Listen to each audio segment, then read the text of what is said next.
오늘 교회 오는데 정말 발걸음이 무거웠습니다. 그런데 우리 아까 홍혜연 자매님 미소 때문에 마음이 조금 누그러지고 또 우리 목사님 덕담 때문에 마음이 정말 조금 나아졌네요. 학생들이랑 같이 설교 연습하고 할 때랑은 좀 느낌이 너무 달라가지고 정말 긴장이 많이 되는데, 설교라기보다는 저의 삶을 통해서 하나님이 매 순간순간 역사하셨던 그런 부분들을 저희 작품과 함께 나누고자 합니다. 그래서 간증 같으면서도 작품 설명 같으면서도 약간 좀 이렇게 겹쳐 있는 부분들이 있으니까요. 그리고 우리 성공회에서는 성경을 성서로 하느님으로 발음을 하거든요, 공식적으로. 그래서 제가 원고를 다 바꾸긴 했는데 혹시 제 말 속에 우연히 그렇게 나오더라도 좀 양해를 좀 구하겠습니다. 네, 넘겨주시겠습니다. 아까 읽었던 말씀인데요, 공동번역 성경으로 다시 읽겠습니다. 그래서 지금 하얀색 동그라미는 제가 읽고, 그 다음에 검은색 동그라미는 같이 읽어주시면 되고, 그 다음에 점이 있는 동그라미는 저랑 다 같이 마지막에 읽겠습니다. 다시 음성이 들려왔다. 그리고 야훼께서 지나가시는데 크고 강한 바람 한 줄기가 일어 산을 뒤흔들고 야훼 앞에 있는 바위를 산산조각 내었다. 그러나 야훼께서는 바람 가운데 계시지 않았다. 바람이 지나간 다음에 지진이 일어났다. 그러나 야훼께서는 지진 가운데도 계시지 않았다. 지진 다음에 불이 일어났다. 불길이 지나간 다음 조용하고 여린 소리가 들려왔다. 하나님의 말씀을 듣는 것과 그 은총을 느끼는 것은 본질적으로 하나입니다. 우리가 기도 중에 또는 예배 중에 찬양 중에 성경을 읽는 중에 아니면 삶의 여러 순간 속에서 그러한 은총을 종종 느낍니다. 그러나 우리 삶 속에서 그러한 일이 자주 일어나지 않는다는 것은 참으로 애석한 일입니다. 우리는 성경 말씀을 통해 하나님께서 우리를 얼마나 사랑하시는지, 그의 외아들을 우리를 위해 기꺼이 내어주실 정도로 얼마나 사랑하시는지 알고 있지만 그것이 일상 속에서 체험되거나 인식되는 것은 흔한 일이 아닙니다. 우리는 너무 많은 것들을 보고 너무 많은 것들을 들으며 너무 많은 것들을 생각합니다. 아침에 눈을 뜬 순간부터 잠자리에 들 때까지 숨을 쉬고 움직이는 매 순간순간마다 사소한 일에서부터 우리를 스트레스 받게 하는 일들까지 우리는 너무 많은 것에 우리의 집중을 빼앗기면서 정작 집중해야 할 시간을 놓칩니다. 우리를 방해하고 답답하게 하며 분주하게 만드는 많은 일들로부터 벗어나 잠시라도 고요한 쉼의 순간을 가질 수 있다면 우리는 방금 읽은 열왕기 상의 엘리야처럼 하나님의 조용하고 여린 소리를 들을 수 있을 겁니다. 오늘 저는 저의 삶 속에서 저 나름의 방법으로 제가 느끼고 인식했던 하나님의 말씀을 저의 작품을 통해 나누고자 합니다. 그것은 바람과 같이 저를 날려버릴 정도로 강하지도 않았고 지진과 같이 저를 두렵게 하지도 않았으며 불길같이 저를 살라버리지도 않았습니다. 따뜻하고 조용하며 아주 미세하여 자칫 저의 숨결에라도 날아갈 것만 같은 솜털같이 가벼운 그분의 말씀이었습니다. 넘겨주시겠어요? 저는 다음과 같은 순서대로 말씀을 나누려 합니다. 성서 속의 말씀, 자연 속의 말씀, 광야에서의 말씀, 신학 속의 말씀, 생활 속의 말씀, 작은 것들 속의 말씀, 사람들 속의 말씀. 이는 저의 삶의 각 시기마다 제가 품고 고민하며 갈구했던 하나님의 말씀들입니다. 이러한 여정에서 가장 중요했던 것은 하나님 말씀에 대한 감수성과 예민한 직감, 그리고 그것을 확신하는 믿음이 아니었나 생각합니다. 조용하고 여린 소리를 듣는 데는 분명 이러한 것들이 필요합니다. 이러한 말씀들은 자연스럽게 제 작품의 주제가 되었습니다. 저의 작품들은 제가 어떻게 하나님과 관계하며 기도해 왔는지를 보여줍니다. 넘겨주세요. 제가 성경을 처음 접한 것은 24살 때입니다. 당시 저는 대학 2학년 복학생이었고 무신론자였습니다.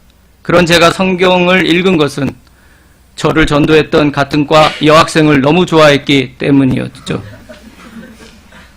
물론 그 여학생은 지금의 제 아내는 아닙니다.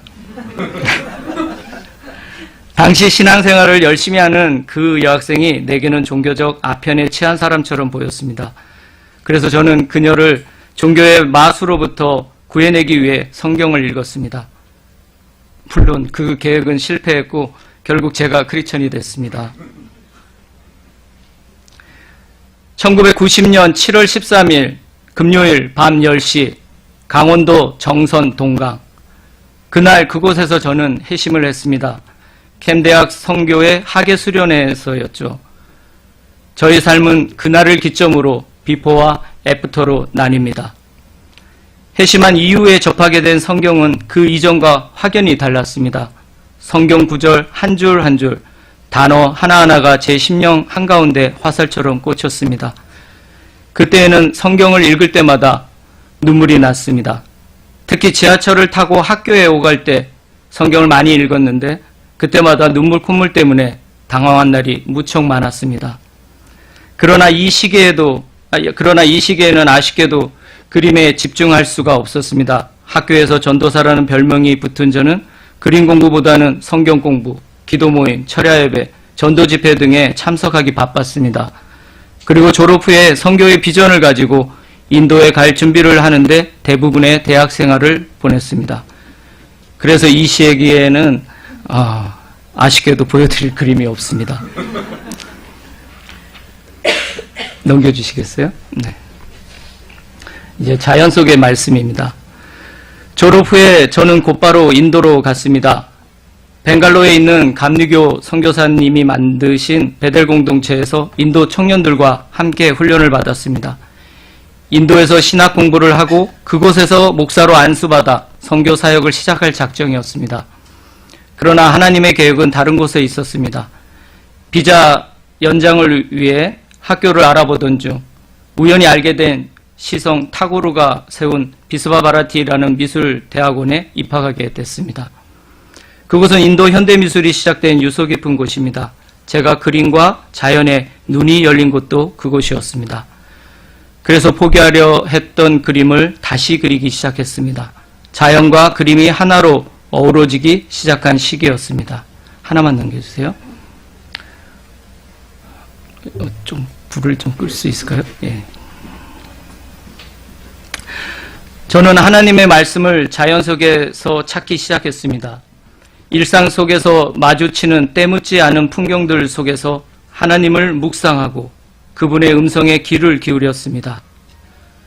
한번 시작되면 2달 동안 날마다 비가 오는 벵골 지방의 몬순, 그 속에서도 매일 다른 모양으로 내리는 빗줄기들, 하늘의 별들이 마치 땅 위에 뿌려진 듯 깜깜한 밤을 밝혔던 반딧불이들, 더위와 배고픔에 지쳐 혀를 내밀고 축 처진 걸음으로 거리를 배회하던 주인 없는 들개들, 숨을 들이쉴 수 없을 정도로 뜨거웠던 한여름의 열기, 노동으로 지쳐 거의 쓰러질 듯한 인부들의 머리 위로 내리쬐는 한낮의 잔인한 태양빛, 모든 생물을 말려버릴 듯한 뜨거운 들판의 바람, 더위에 지친 몸이 잠시라도 쉴까봐 질투하며 밤을 새며 울어대는 풀벌레들, 그리고 흐릿한 형광등 불빛 사이로 부지런히 먹이를 찾아 벽을 기어다니는 도마뱀들. 이러한 모든 것들이 하나 둘씩 친근함으로 제 마음에 자리했습니다. 그리고 바로 그 자리가 제가 하나님의 말씀을 묵상하는 자리였습니다. 하나님은 정말 너무 다양한 것들을 우리에게 주셨더군요. 이제 한 장씩 천천히 넘겨주시겠습니다. 이거는 제 자아상인데요. 자아상 같이 보이나요? 자전거 타고 있는 모습이에요. 약간 들판을 걸어가고 있는 거, 이것도 자전거 타고 있는 꼭 국자같이 보이는데요. 안경 쓴 제 모습입니다. 제가 설명 잘 안 하는데 오늘은 좀 그림 설명을 조금 해드려야 될 것 같아서 다음 넘겨주시겠어요? 이거는 그렇게 우리 와이프가 무서워했던 도마뱀입니다. 또 넘겨주시고, 이거는 들깨들. 이제 자연에서 어떤 대상을 보고 묵상하고 거기서 하나의 모티브만 잡아가지고 제 안에서 다시 한번 걸러서 그걸 이제 내어놓는 그런 작업들입니다. 그래서 까마귀, 뱀, 저거는 우리 와이프, 그리고 저 위에는 또 도마뱀입니다. 예. 다음 넘겨주시고. 예, 계속 천천히 넘겨주시면 좋을 것 같아요. 이거는, 이건 뭘 것 같아요? 이거는 달밤이에요. 달밤에 꽃이 앞에 있고, 우리 와이프랑 정말 심하게 싸웠는데요. 그날 이렇게 밤에 나가가지고 꽃을 사가지고 우리 와이프한테 갖다 준 날이었어요. 정말 심하게 싸워가지고, 근데 싸워도 어디 갈 데가 없더라고요. 거기 인도라서 움직이지도 못하겠고 마을에서. 그날 아주 감동적으로 밤을 새서 그렸던 그림입니다. 예, 다음 넘겨주시고. 이것도 들깨고요. 예.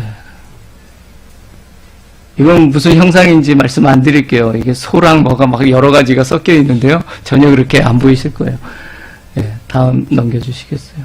이건 제 자화상입니다. 네. 저 때는 이제 흙이나 이런 데서 영감을 얻어가지고 색깔이 약간 갈색 톤으로 저렇게 나가고 있는데요. 다음으로 이제 광야에서의 말씀입니다. 대학원을 졸업하면서 인도에서 신진 작가로 데뷔를 했습니다. 정들었던 산티니게탄을 떠나 아내와 떨어져 벵갈로에 작업실을 꾸려 본격적으로 작업을 했습니다. 그러나 다양한 갤러리들과 관계를 하나둘 넓혀가던 도중 한국의 IMF 사태가 발생했고, 그 여파로 아내와 저는 모든 것을 정리하고 아쉬운 귀국길에 올라야 했습니다. 인도에서 신혼을 시작했던 우리는 한국에 전혀 기반이 없는 상황에서 완전히 새로운 생활을 맞이해야 했습니다. 5년의 공백이 젊은 부부에게 너무 가혹하게 느껴졌습니다. 저희는 한국 생활에 적응하느라 무척 어려운 시간을 보내야 했습니다. 먹고 살기 위해 뭐든지 해야 했습니다. 그러면서도 틈이 나는 대로 차가운 지하 작업실에서 간간히 작품을 계속 그렸습니다. 모든 따뜻한 색을 삼켜버릴 듯한 잿빛으로 가득한 콘크리트 숲, 살을 벨 것 같은 사람들의 무표정한 싸늘한 시선들, 말라버린 작은 풀처럼 여기저기 떠다니는 노숙자들, 약속할 수 없는 미래에 대한 두려움에 눈물 흘리는 실직자들. 당시의 서울은 제게 풀 한 폭이 자라지 않는 광야처럼 느껴졌습니다. 이 시기는 춥고 외로운 시간들 속에서 눈물로 하나님께 부르짖었던 시기였습니다. 이때의 작품 주제는 야곱의 외출이었습니다. 형 에서를 속이고 광야로 도망친 야곱의 처지를 묵상했습니다. 따뜻한 부모님의 품을 떠나 빈손으로 삭막한 광야에 홀로 섰던 야곱. 살을 내는 추위와 허리를 펴지 못할 정도로 허기에 지쳐 몸을 구부리고 10년 같은 두려움에 몸을 떨면서 야곱은 작은 돌베개를 의지하여 겨우 잠이 들었습니다. 그리고 칠흑 같은 밤에 난생 처음으로 그는 그곳에서 하나님을 만납니다. 사랑하는 사람들과 정든 곳을 떠나 어디론가 방황하면서 자신이 돌아갈 곳을 찾지 못해 고통받는 야곱과 같은 사람들의 심정을 작품에 표현하고 싶었습니다. 그것은 그 당시에 저희 처지를 담은 것이기도 합니다. 아무리 부르짖어 기도해도 가슴속의 공허함은 더 넓어가고 매일 반복되는 일상의 고단함과 모든 관계를 면도칼처럼 날카롭게 끊어놓는 삭막함에 아파하던 시간들. 하나님의 부재, 하나님의 침묵. 마치 가시나무의 사이에 떨어진 씨앗처럼 가시의 기세에 눌려 자라지 못하고 서서히 말라가고 있던 제 자신의 모습을 발견했습니다. 그러나 그런 시간에도 하나님은 조용히 저를 붙들고 계셨다는 것을 작업을 하면서 느꼈습니다. 아마도 돌아온 탕자를 기다리는 아비의 마음으로 제가 그 가시들을 하나씩 걷어내고 밝은 빛 속으로 나오기를 애타게 기다리시면서 말입니다. 한 장씩 넘겨주시겠어요? 앞에 거 그래도 설명은 좀 해드려요. 이거는 이제 한국에 와가지고 가족에 대한 좀 깊은 묵상을 하는 속에 저 조그마한 우산에 몸은 다 젖는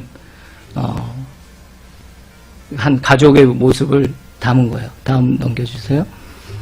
이것도 이게 감자같이 이렇게 주렁주렁 달렸는데 저기 잘 안 보이지만 실로 이렇게 연결되어 있는 거예요. 어떻게 보면 그때 실업자들, 실직자들, 노수자들을 보면서 이게 가족이라는 것이 저 줄 하나만 끊어지면 순식간에 해쳐될 수 있는 아주 위태위태한 것으로 저한테 보였던 것 같아요.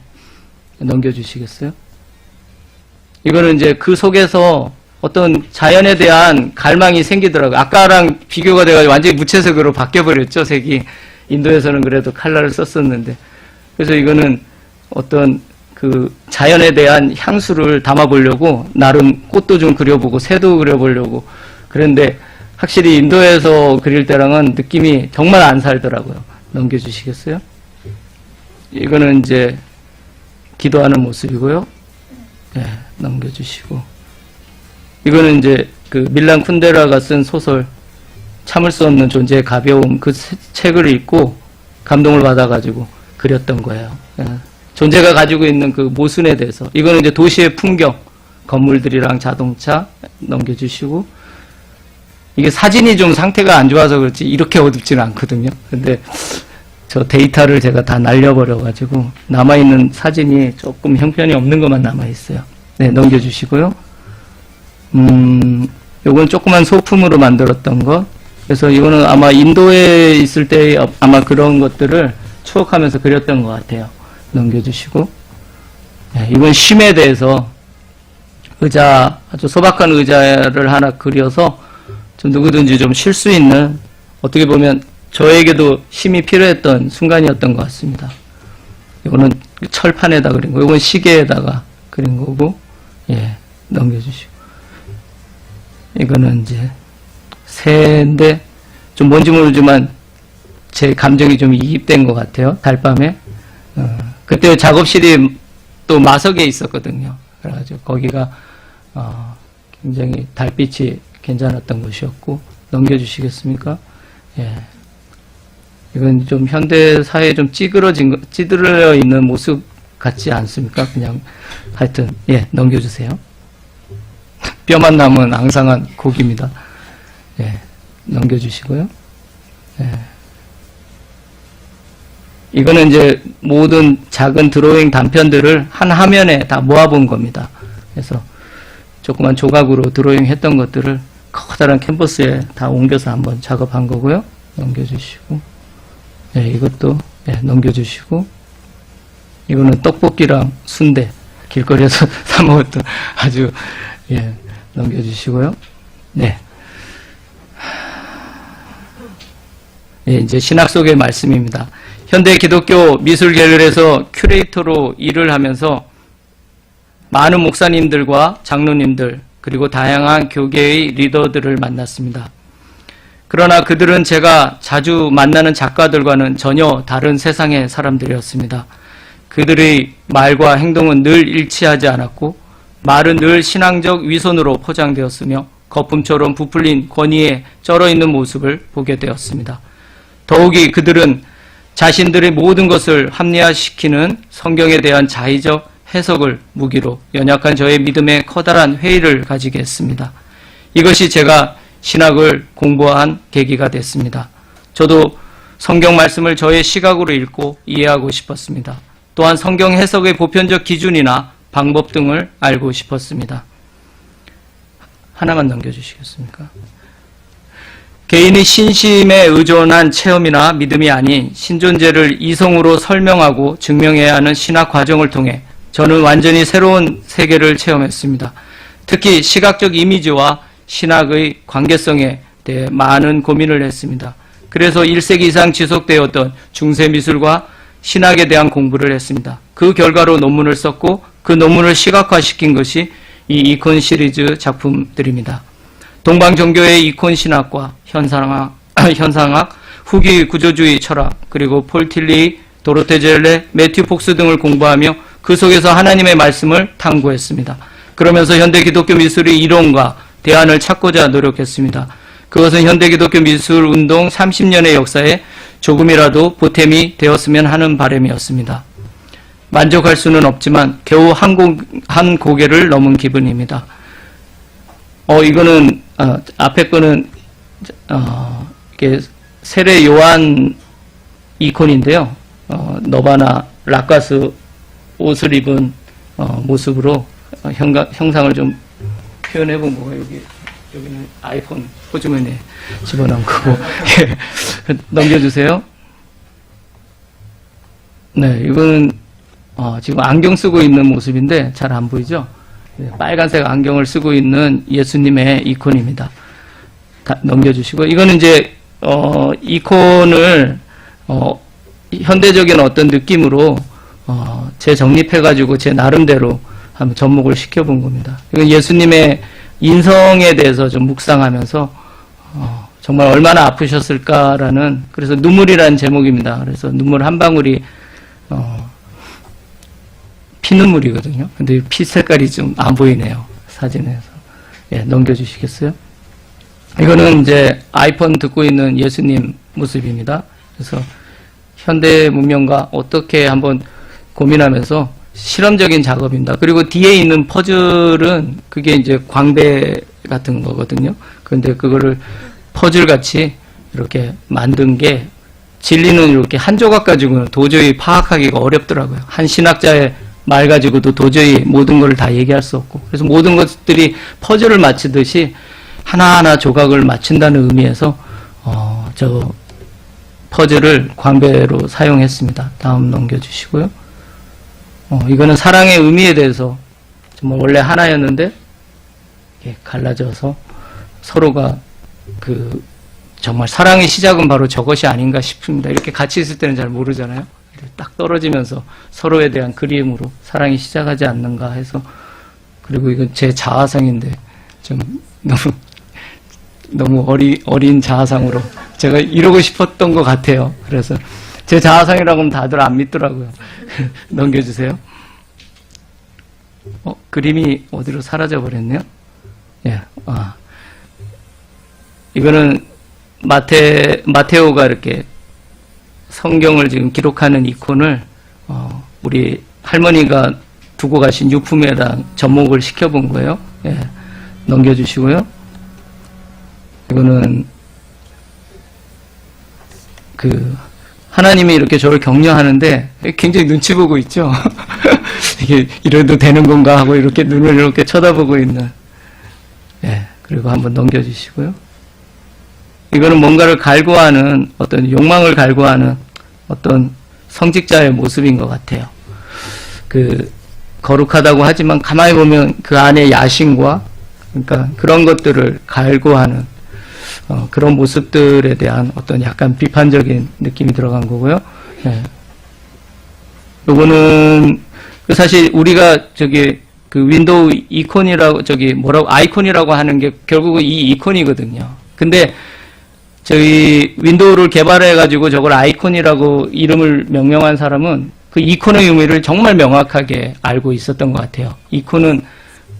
이콘과 대상은 절대로 일치할 수 없어요. 그거는 하나의 통로 같은 역할을 해요. 그렇기 때문에 동방정교회 사람들이나 이런 사람들은 우상숭배가 아니라는 주장을 하고 있는 부분들이 바로 저 이콘에 대한 말의 의미를 명확하게 이해하면 알 수 있을 거예요. 하나의 매개체이지 그 이상은 아니에요. 원래 존재는 저쪽에 있고 그거를 보이지 않는 존재를 하나의 매개로 하는 그 역할이에요. 그렇게 따지고 보면 마크나 뭐 이런 것이랑은 완전히 차원이 다르고 저걸 이콘이라고 말한 거는 정말 명확한 것 같아요. 왜냐하면 저기 보이는 조그만 폴더 모양의 이콘이 그 폴더를 말하는 건 아니거든요. 그 안에는 다른 내용들이 담겨 있잖아요. 그게 정말 존재고요. 그래서 이콘의 의미가 그런 차원에서 그들은 이제 해석하고 있죠. 다음 넘겨주시겠어요?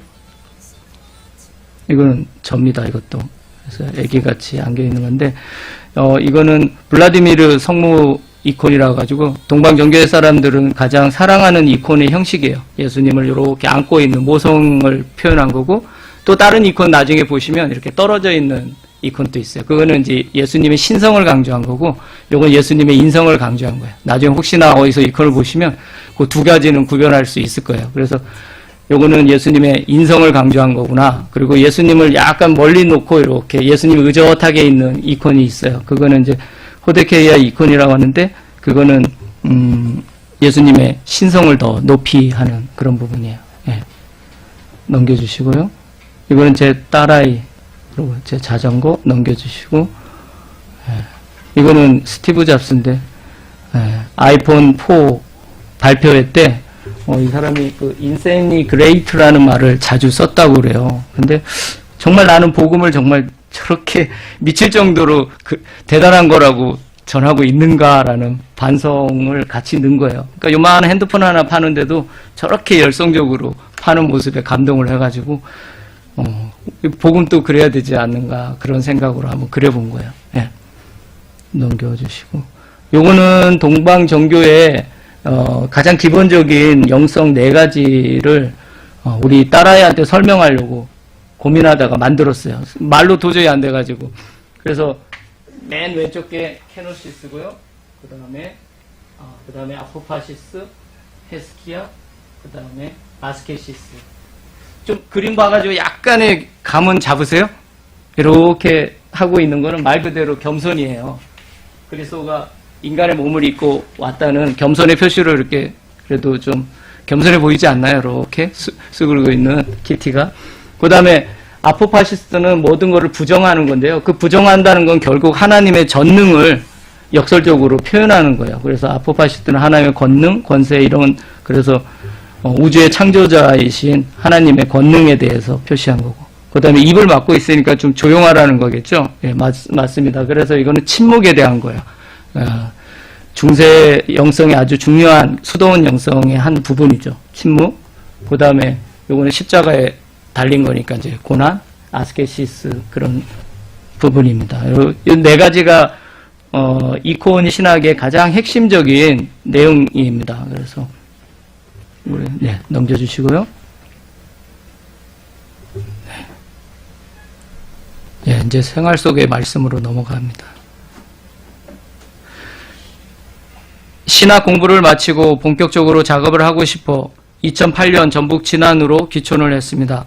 그곳에서의 삶은 저와 하나님과의 관계에 커다란 전환점이 됐습니다. 시골에서의 삶은 처음으로 시간이 저의 것임을 가르쳐 주었습니다. 제가 스스로 시간을 만들어가지 않으면 정말 모든 것이 정지된 것 같이 아무런 일도 일어나지 않는 것이 시골의 일상입니다. 모든 것이 각자 자신의 자리에서 묵묵히 자신의 시간을 보내고 있었습니다. 매분 매초의 시간들조차 인식되는 듯한 하루의 일상 속에서 저의 삶은 거시적인 차원에서 미시적인 차원으로 바뀌기 시작했습니다. 그리고 아내와 딸아이와 마주하며 지내기 힘들었던 바쁜 도시의 삶으로부터 지나칠 정도로 서로를 인식하며 사는 삶으로 생활의 구조가 바뀌었습니다. 하나만 넘겨주시겠어요? 삶의 소소한 부분들, 그리고 가족의 소중함, 집안 일들의 노동이 주는 새로운 고단함, 매일 그림을 접할 수 있다는 기쁨, 내 안에서 자라지 못하고 짓눌려 있던 많은 감성들이 하나둘씩 살아나기 시작했습니다. 그러한 기쁨을 표현한 작품들이 삶의 자리 시리즈입니다. 넘겨주시겠어요? 하나씩, 이거는 이제 제 삶 주변을 그리기 시작, 이제 그림이 또 바뀌었죠? 이게 삶을 이렇게 장소를 바꿀 때마다 작품이 이렇게 바뀌는 부분들이 있어요. 그런 다음에 또 한번 넘겨주시겠어요? 이건 제 작업실. 그리고 저 안에 조그만 사람이 이제 접니다. 그래서 또 넘겨주시고. 우리 가족. 예. 아내랑 우리 강아지. 좀 뭔가 시골에 가서는 좀 분위기가 확 달라져 버린 것 같아요. 이건 이제 저희 진안에 있는 저희 집이고요. 넘겨주시고. 예. 이제 작은 것들 속의 말씀입니다. 지난해 들과 산을 거닐며 저희 시선은 더욱더 미시적인 부분에 끌렸습니다. 늘 잡초로만 여겨왔던 들풀들이 하나둘씩 눈에 들어왔고 점점 들꽃들과 친해지기 시작했습니다.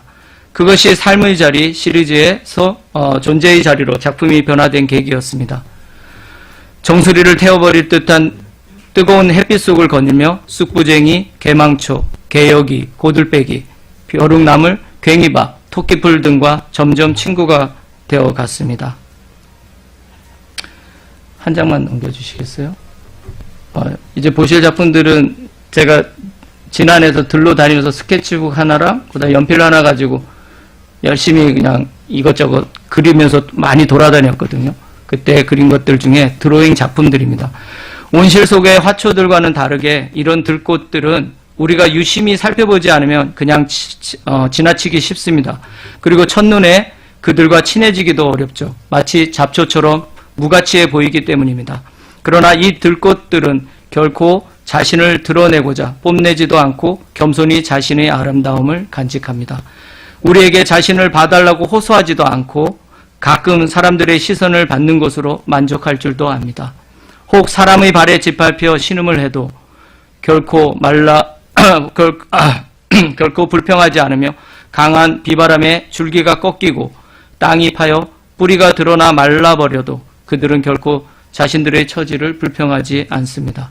한여름 농부들의 지친 밤잠을 설치게 하는 시냇가의 개구리들처럼 때론 들꽃들도 목청껏 창조주 하나님을 시끄럽게 찬양하기도 합니다. 침묵의 소리는 그들의 노래였던 겁니다. 작은 것들의 하나님. 저는 그때까지 하나님을 찾으러 너무 먼 곳을 다녔고 너무 멀리 떠나 있었던 내 자신을 발견했습니다. 하나님 바로 여기 이 순간에 이 작은 것들과 함께 하셨던 겁니다. 그리고 그들은 충분히 자신의 창조주께 감사하고 찬양할 줄을 알았습니다. 부끄러움과 감사의 감동이 한꺼번에 쓰나미처럼 저를 덮쳤습니다. 하나씩 넘겨주시겠어요? 이건 뭐 특별한 설명은 필요 없을 것 같아요. 그냥 드로잉으로 그린 것들이니까요. 하나씩 넘겨주시면 됩니다.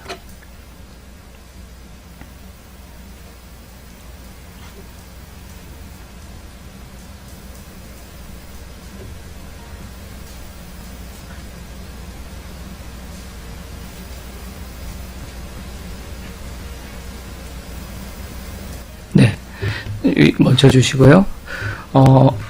이제 존재의 자리 작품 시리즈 맨 처음에 그렸던 작품입니다. 어느 날 요리를 하려고 죄송합니다. 무심코 집어든 감자, 나를 그려주세요라는 목소리가 제 귀가 아닌 마음에서 들려왔습니다. 그 순간 마치 감전된 사람처럼 움직일 수 없었고 감자라는 존재에 대한 부피감과 무게감 그리고 존재감이 실제함을 깨달았습니다. 저는 그와 같은 체험을 존재 체험이라 부릅니다. 감자가 있다라는 그 느낌은 하나의 존재에 대한 사랑과 비슷한 것입니다. 마치 김춘수 시인의 꽃이란 시 구절과 유사합니다. 내가 그의 이름을 불러주기 전에는 그는 다만 하나의 몸짓에 지나지 않았다. 내가 그의 이름을 불러주었을 때 그는 나에게로 와서 꽃이 되었다. 단순히 음식의 재료에 불과했던 감자가 이제 나와 관계하는 존재가 된 겁니다. 그리고 모든 존재들은 같은 존재의 뿌리를 공유합니다. 그래서 우리는 존재와 존재라는 관계성 속에서 그리스도의 몸을 이루는 것입니다. 우리의 뿌리는 창조주 하나님에게 닿아 있으며 우리의 머리는 그리스도이십니다. 그러므로 세상의 모든 존재들이 창조주 하나님께 이르는 길이며 우리는 모두 그 길 위에서 그리스도의 장성한 분량까지 함께 자라가는 존재들입니다. 하나씩 보시겠습니다. 특별한 설명은 한 가지 말씀드리니까 초록색을 계속 초록색 연두색인데요. 제가 만든 색인데 미스틱 그린이라고요. 좀 뭔가 약간 초월적인 것과 현실적인 것 그러면서도 그 묘한 그 경계에 있는 색을 찾으려고 색을 만들어 봤습니다. 그리고 제 그림을 보시면 그림자가 없어요. 그래서 뭔가 우리 요 현실을 그린 것 같지만 가만히 보면 이렇게 그림자가 하나도 없는, 빛이 없어요. 그래서 저 자체의 초록색이 가지고 있는 빛에 의존해가지고 어떤 초월성을 좀 표현해 보려고 했던 것 같아요. 넘겨보시겠어요? 그림자가 하나도 없어요.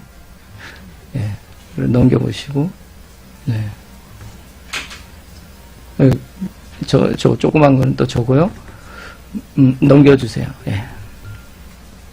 뭐 특별하게 설명을 많이 드릴 거는 없는 것 같아요. 이 감자라는 좀 묵직한 느낌을 좀 살리려고 했던 거고요. 넘겨주세요. 예. 이거는 그릇, 찻잔입니다. 예. 이제 요런 감자에서 이렇게 싹이 나오면서 결국 자기 몸은 죽잖아요. 그러면서 또 하나의 생명이, 삶과 죽음이 동시에 공존하더라고요. 하나는 죽어가고 하나는 살아나오고, 뭔가가 죽지 않으면 뭔가가 살아나지 않는, 아주 되게 재밌어가지고 이게 뭐 이렇게 좀 달려 나오는 것 같지 않습니까? 황소가 막 뛰어나오는 것 같이 어떤 생명력을 좀 한번 보면서도 또 한편으로는 어떤 죽음에 대한 것도 한번 같이 생각해 보려고 했던 작업인 것 같습니다. 넘겨주시고요. 예. 근데 그림자가 없는데도 그림자 없다는 생각을 하세요? 못한다고요. 그러니까 우리가 보는 시각이라는 게 그런 거예요. 당연히 있어야 될 게 없어도 모를 때가 있는 거예요. 근데 알면 또 왜 없지? 그렇게 의문을 하게 되는 게 우리라고요. 결국 아는 만큼 보이고 보고 싶은 것만 봐요. 우리는 절대로 그냥 객관적으로 볼 수는 없어요. 절대로. 넘겨주세요.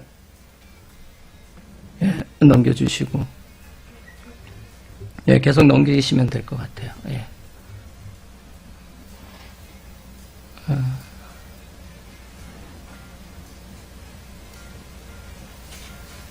네.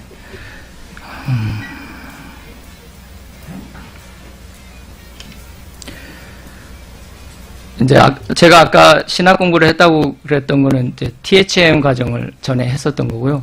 이제 3년 전 성소 과정을 준비하면서 저희 감수성은 주변의 사람들을 향하기 시작했습니다.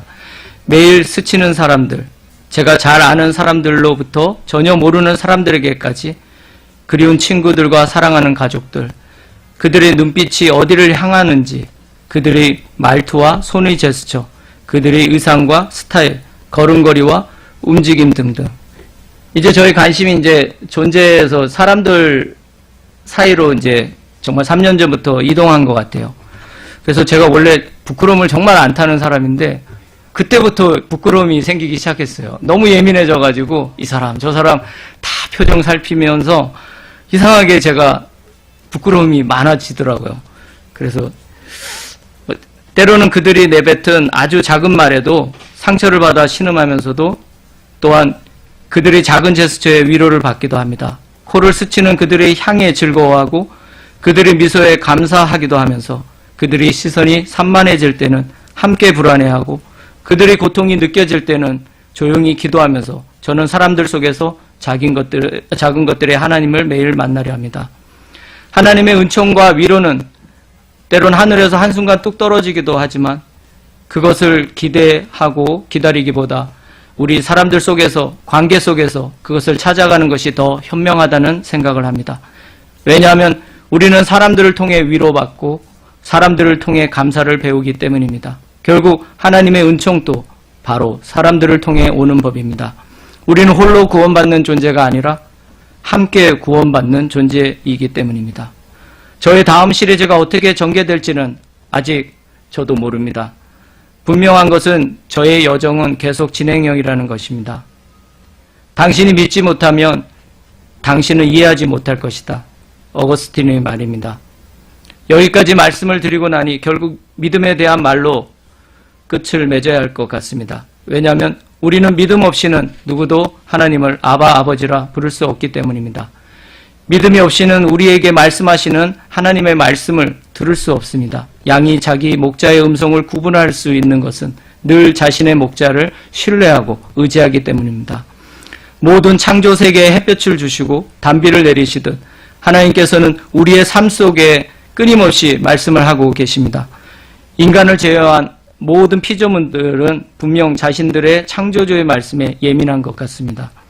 그러나 우리 인간이 만들어 놓은 문명의 사회는 우리를 철저히 하나님으로부터 단절시킵니다. 특히 이러한 문명의 시스템에 안주하며 살아가는 사람들에게는 더욱 힘든 일일 겁니다. 모든 것이 안락하고 부족함이 없는 상태에서는 우리의 감수성이 무뎌지게 마련입니다. 그래서 우리는 복음서를 통해 예수님을 따르는 무리들이 대부분이 어떤 결핍의 상태에 놓여 있는 사람들임을 발견합니다. 여러분과 제가 늘 하나님의 말씀을 사모했으면 좋겠습니다. 누군가와 사랑을 하거나 누군가를 몰래 사랑해 본 적 있는 사람들은 알 겁니다. 사랑하는 사람의 작은 몸짓 하나, 작은 말 한마디에도 무척 예민해지는 자신을 말입니다. 사랑하는 상대에 대한 설레임, 그러한 감수성을 우리가 하나님의 말씀을 듣는데 사용했으면 좋겠습니다. 하나님의 말씀을 사모하는 마음으로 성경을 읽고 사람들을 사랑할 수 있다면 그것보다 더 기쁜 일이 또 어디 있겠습니까? 성부와 성자와 성령의 이름으로 말씀을 나눴습니다. 감사합니다.